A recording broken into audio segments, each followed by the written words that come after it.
തൃശൂരിൽ റോഡരികിൽ കിടന്ന വയോധികന്റെ ശരീരത്തിൽ തിളച്ച വെള്ളമൊഴിച്ചതായി പരാതി. തെക്കുംകര സ്വദേശിയായ പി വി ശശിക്കാണ് ക്രൂരത നേരിട്ടത്.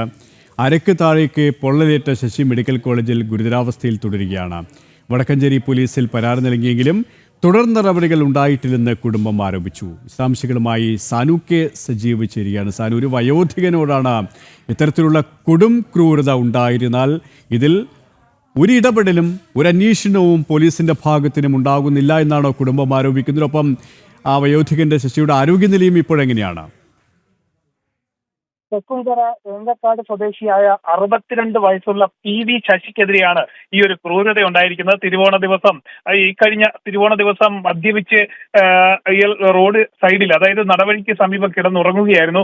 ആ സമയത്താണ് ആരോ എത്തി ഇദ്ദേഹത്തിന്റെ ശരീരത്തേക്ക് അരയ്ക്ക് താഴേക്ക് തിളച്ച വെള്ളമൊഴിച്ച്, നമുക്ക് ആ ദൃശ്യങ്ങളിലൊക്കെ കാണാൻ സാധിക്കും, അരയ്ക്ക് താഴോട്ട് പൂർണ്ണമായിട്ടും പൊള്ളലേറ്റ് ഗുരുതരാവസ്ഥയിൽ കിടക്കുകയാണ് പി വി ശശി. ഇതുമായി ബന്ധപ്പെട്ടുകൊണ്ട് പോലീസിൽ പരാതി നൽകിയിരുന്നു. പോലീസിൽ പരാതി നൽകിയിട്ടും അവര് വേണ്ട ഇടപെടൽ നടത്തുന്നില്ല എന്നാണ് കുടുംബം ആരോപിക്കുന്നത്. എന്തായാലും ശശിയുടെ നില അതീവ ഗുരുതരമായി തുടരുകയാണ്. തൃശൂർ മെഡിക്കൽ കോളേജിൽ തീവ്ര പരിചരണ വിഭാഗത്തിലാണ് ശശി ഇപ്പോൾ ഉള്ളത്.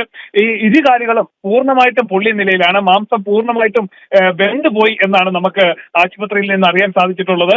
ഈ ക്രൂരത ചെയ്തവർക്കെതിരെ കർശന നടപടി ഉണ്ടാവണമെന്നാണ് കുടുംബം ആവശ്യപ്പെട്ടിട്ടുള്ളത്.